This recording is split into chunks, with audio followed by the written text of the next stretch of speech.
Hey guys, welcome back to the channel. My name is LJ and this is NoClutch Garage.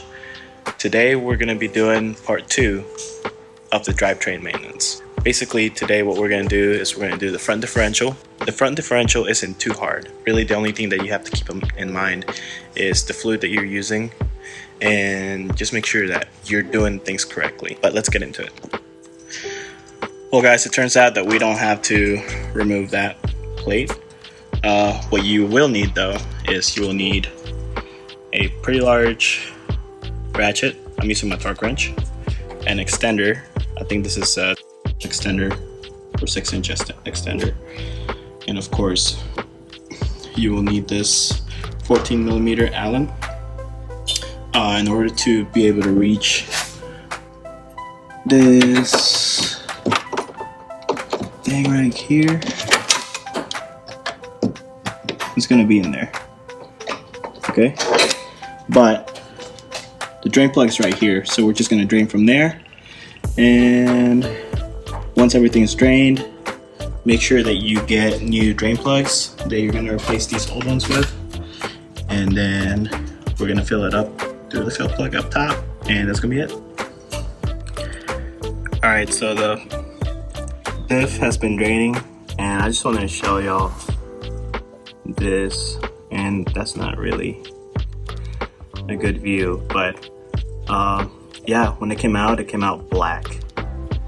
If you look at this fluid brand new, it is not black at all, and so it's been draining right there, and it's looked pretty nasty, to be honest. Anyway, now that that's drained, what I'm gonna do is I'm gonna take a pump and we're gonna take this, and I'll put all this stuff in the description below, just like my other videos. But I'm using Redline 75W85. It's GL5 high performance for the front diff.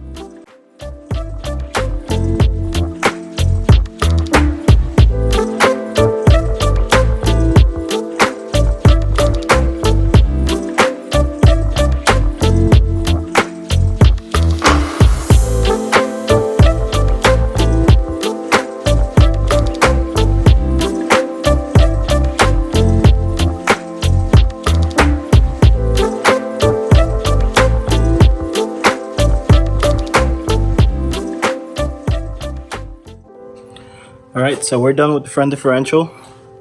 That only took about 500 milliliters, if I counted correctly. So about half a bottle, maybe a little bit more. Basically what you want to do is you want to fill it until it starts dripping out. Once it starts dripping out, just put the plug in. It doesn't matter if the flow is high or low.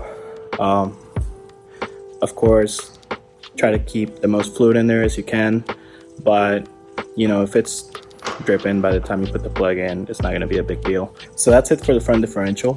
The next part is going to be the transfer case. Transfer case is a little bit more challenging. It's not necessarily difficult. There are just more things involved. So part 3, stay tuned, transfer case, and that's the last part I have to do for my drivetrain. Back diff, front diff, transmission are done. Car feels smooth. So anyway, this has been all for today.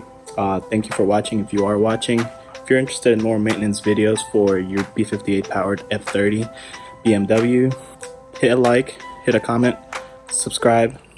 Let me know that you're really interested in watching this stuff.